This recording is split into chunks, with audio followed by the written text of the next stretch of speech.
Bonsoir Antoine, je suis ravie de t'accueillir. C'est un grand honneur pour moi parce que tu es spécialiste sur la géopolitique mongole et tu as écrit plusieurs ouvrages. Tu as écrit par exemple La Mongolie contemporaine, La Mongolie en quête d'indépendance et Les Mongols insoumis. Tout Donc, à fait. pour cette raison, ouais, je suis très honorée de t'avoir sur mon projet.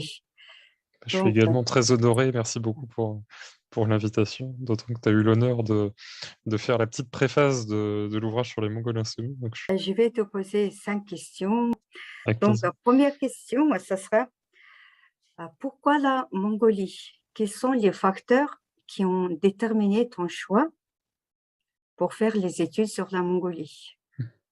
Bah, ici, c'est une bonne question parce que c'était pas gagné d'avance. Je dirais que c'est avant tout une rencontre parce que moi, j'avais fait une partie de mes études en Asie, en Corée et puis en Inde. Et puis, lors de cette période, j'avais eu l'occasion de faire un voyage en Mongolie pendant quelques semaines où j'étais parti à l'hiver 2009-2010 pour passer quelques jours en Mongolie.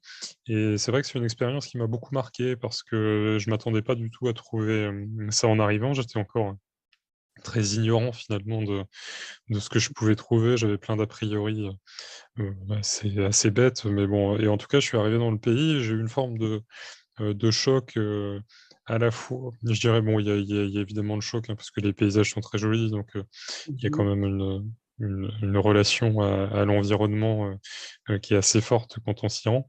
Et puis le deuxième Le élément, choc c'est sans doute. culturel aussi. Oui, voilà. Mais Mhm. c'est peut-être ça le plus important, c'est je m'attendais à arriver dans un pays qui était très différent, avec bah, effectivement, comme tu dis, peut-être un choc culturel, et j'ai été assez frappé finalement de la facilité avec laquelle j'ai pu échanger en fait avec les Mongols sur place, ben, de la manière dont l'humour pouvait se partager, des discussions qu'on pouvait avoir. Et ça m'a beaucoup surpris en fait. J'ai trouvé qu'il y avait une forme d'éléments un petit peu singuliers dans ce pays, et ça m'a donné envie finalement de continuer à travailler sur ce pays. Puis ensuite, j'ai eu l'occasion de faire un mémoire de recherche sur la Mongolie, puis une thèse, et puis de continuer un petit peu mes travaux pour essayer de mieux comprendre ce pays. Mais je dirais qu'il y a quand même cette interrogation initiale un petit peu qui m'a motivé tout au long de mes travaux pour essayer de comprendre finalement ce qui faisait un petit peu cette spécificité mongole et qui fait que bah, la Mongolie n'est pas forcément là où enfin, on peut avoir plein d'idées, mais on est quand même souvent surpris, et c'est ça qui en fait toute la richesse et tout le plaisir de pouvoir travailler sur ce pays.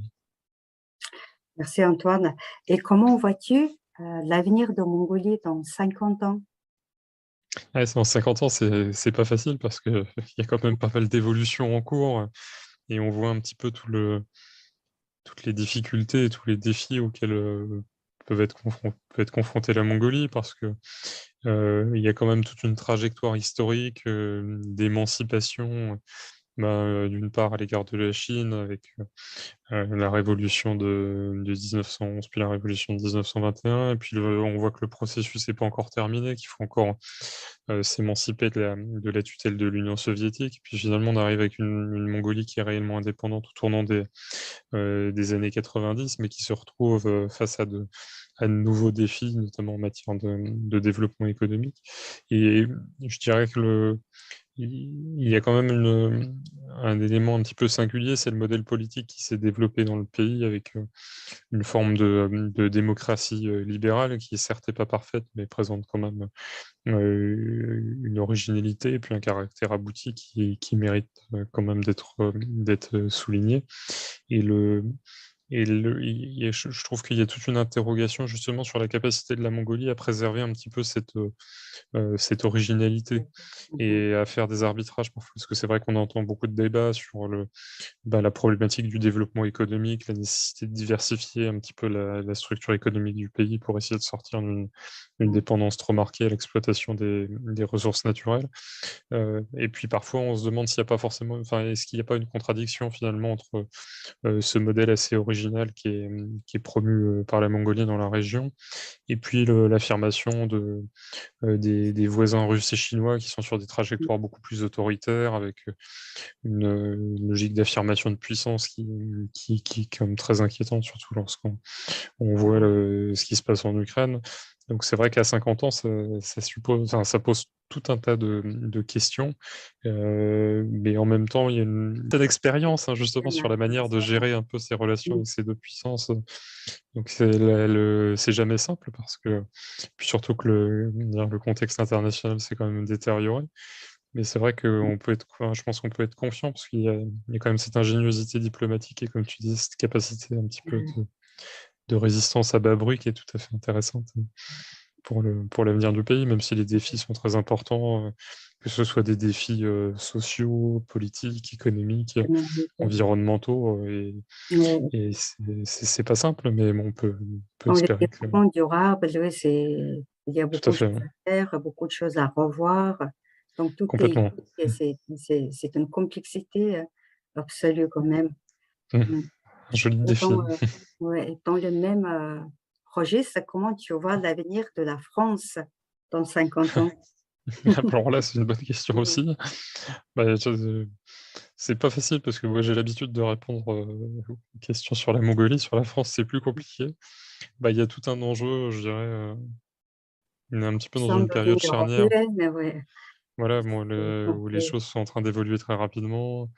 On voit qu'il y a tout un tas de paradigmes qui ont été remis en cause, notamment on retrouve maintenant une nécessité de revenir un petit peu à une structure économique un petit peu plus Indépendant. territorialisée, avec une volonté de réindustrialisation qui n'était pas forcément partagée il y a encore quelques années. On voit qu'il commence à y avoir un consensus aussi sur la question européenne, avec la nécessité de faire front par rapport aux menaces extérieures qui peuvent peser. On a tout un enjeu sur la préservation d'un modèle social original, parce que c'est aussi ce qui fait un petit peu la force de la France, et puis la cohésion un petit peu nationale. Donc on a aussi tout un tas de défis, notamment en matière de transition également énergétique, qui font que les défis sont également très importants, et voilà, Oui, défis socio-économiques, tout à fait. politiques, Mm. donc même ethno-religieux, etc. Oui, il y en a beaucoup En sachant d'aspects qu'en France, on a quand même un modèle un peu de développement. républicain qui tend à dépasser ces questions ethno-religieuses, mais ouais, les défis sont quand même très importants, et puis on voit qu'on est dans une phase d'évolution, Mm, voire d'accélération des dynamiques. On voit qu'on a toute une recomposition aussi du champ politique à l'œuvre, mm. qui fait qu'il y a aussi beaucoup d'incertitudes, donc une période qui est passionnante. Auras-tu des ambitions politiques? Je n'ai pas d'ambition de la sorte. Après, c'est vrai que moi, j'ai une forme d'admiration pour les gens qui s'engagent, parce que c'est quand même un sacrifice très important. Ça suppose un engagement total au service du plus grand nombre. Ça suppose de faire face à des critiques récurrentes, incessantes, justes, parfois injustes. Enfin, c'est une position qui est très compliquée. Moi, pour Et le moment, c'est pas quelque chose auquel j'aspire. dans ce monde qui bouge beaucoup, oui, si on a, c'est, ce qui existait hier, ça n'existe plus aujourd'hui. Donc, Oui. c'est très, très, très dur, ouais, déjà de se retrouver, c'est Mm. dur, et de Ouais, prévoir et d'agir dans ce sens-là, c'est encore plus compliqué. Ouais. complètement. Mm. C'est clair, ça. La littérature mongole Mm. t'intéresse-t-elle? Est-ce que tu Oui, pourras réciter une petite partie d'une poésie mongole ou chanter une petite chanson? un peu. Alors, réciter une poésie, je suis très mauvais en récitation, et puis j'en ai pas forcément qui me viennent en tête. Par contre, moi, j'ai été marqué par les ouvrages de Gelsan Chinak, et par Mhm, l'ouvrage de Oyun Gerel, le lama aux yeux verts. Et mhm, c'est vrai que on va dire, ma découverte du pays, elle est passée par le, la, la recherche scientifique, les entretiens que j'ai pu mener dans le pays. mhm. Mais là, elle est aussi passée par une forme de découverte un petit peu voilà, littéraire à travers la lecture de ses ouvrages, la découverte un petit peu aussi d'une vision originale sur des événements historiques, moi que j'avais pu découvrir dans des livres d'histoire, et le fait de les avoir à travers cet autre prisme, ça m'a beaucoup appris, et j'ai pris énormément de plaisir à les découvrir de cette manière.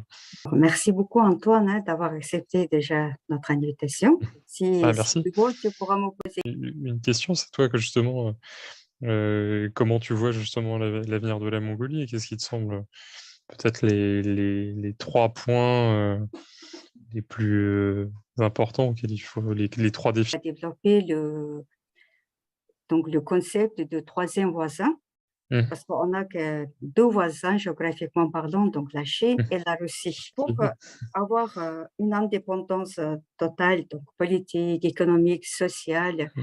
donc il fallait inventer en fait le concept de troisième voisin. Mmh. Donc, bien évidemment, ce sera la France, les États-Unis, l'Allemagne, l'Inde, le Mmh. Japon, etc., Mmh.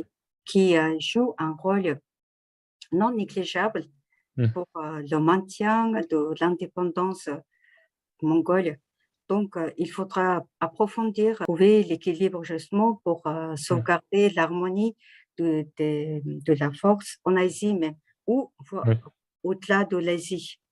Donc, je pense que c'est tu vois, c'est une indispensable. question de l'équilibre, c'est une question de l'harmonie. Mmh. Il faut pas laisser tomber l'équilibre vers l'un côté au détriment de l'autre. Oui, Ouais. c'est un jeu très, très subtil. Par rapport au développement durable, ça Mmh. sera très, très dur parce que la Mongolie, elle sera obligée de diminuer l'utilisation de charbon Ouais. et développer surtout la nouvelle technologie, les nouvelles Ouais. sources d'énergie Mmh. et surtout développer la nouvelle technologie informatique. Ouais. Dans ce sens-là, c'est la Mongolie, elle doit trouver sa voie de développement, pas en développement notre exportation des matières Mmh. premières, mais surtout c'est notre euh, matière grise, hein, qui va apporter Mmh. plus de poids, euh, plus de facteurs pour notre développement. C'est parfait. Une vision optimiste, Ouais. tournée vers l'avenir. Merci beaucoup Antoine, hein, pour Bah, avoir merci à toi pour l'échange, accepté c'était un plaisir. mon invitation et merci pour ta contribution pour faire connaître la Mongolie auprès du Mmh. grand public français. Et je te souhaite beaucoup de succès, beaucoup de réussite. Et Bientôt, je merci te souhaite beaucoup. aussi beaucoup de réussite. À C'est bientôt. très gentil. Merci.